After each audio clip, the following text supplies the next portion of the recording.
Exxon and Chevron sliding this morning after first quarter results missed expectations here for the companies. Now the impact of weak natural gas prices weighing on those results. To help break it all down, we want to bring in Neal Dingmann at Truist, a managing director of energy research. And Neal, it's important to distinguish some of the differences here that we're seeing within these reports. I want to start off with Chevron because when you take a look at the share reaction there, investors don't seem to be too impressed. Profit actually did top expectations, but sales missed. So I'm curious just your reaction to what we're seeing play out in the market here this morning and what this signals here for Chevron, at least in the short term. Thanks for having me. I would say it's not a total surprise. I mean, again, when you look at year-over-year prices, both, or I'd say all three, you would look at gas prices, oil prices, even refining margins. We knew that they were going to be down, maybe a little bit weaker even though than we were expecting. So I think near term, we're still a little bit a little bit of pressure on that. But I think, look, if natural gas prices rally as the strip indicates they should or could next year, and oil prices remain firm, I think both Exxon and Chevron are set up quite nicely.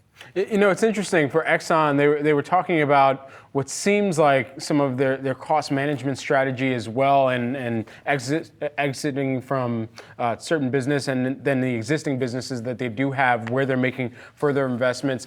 Where does that, and this seems to be a theme of the day, is the capital expenditures that companies are putting into the vision for this next year, especially given some of the targets that Exxon has put forward by 2027 and the cumulative savings here. But how much do they have to spend in this near term, and the investor calculation around that as well?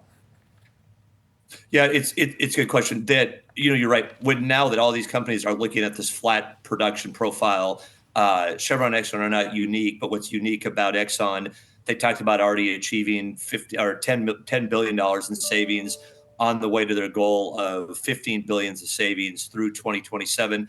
I certainly think they're going to continue to hit that. So what you're going to see is just kind of flat on a flat spend.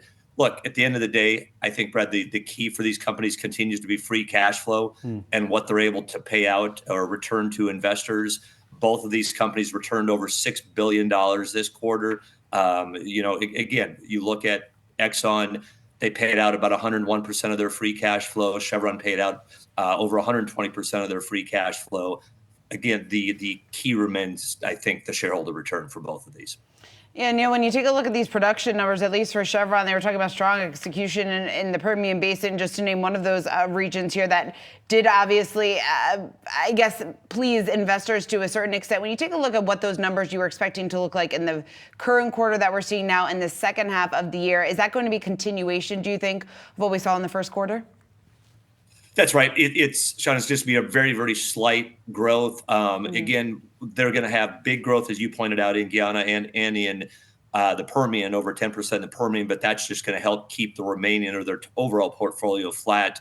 Guyana is the one worth pointing out. I mean, if you look at the projects coming on through 2027 on a gross basis, which again, Exxon has 45% of this, that could do almost 1.2 million barrels a day. You think about that.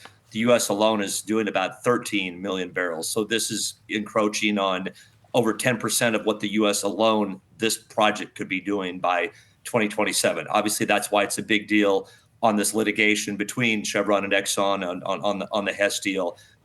I can't say enough about this Guyana project. When you look what's coming on quarter after quarter, year after year, it's a mega project, to say the least.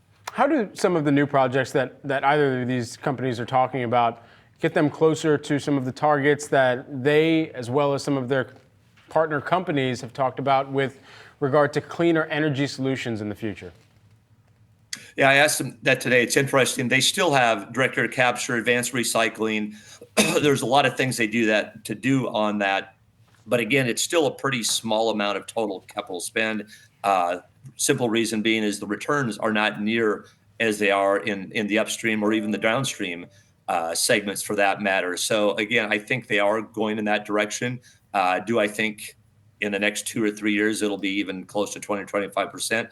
Absolutely not. But they continue to look at different types of projects on that scale.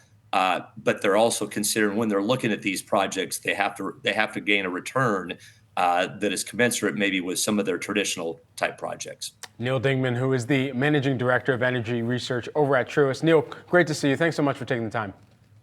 Thanks, Brad.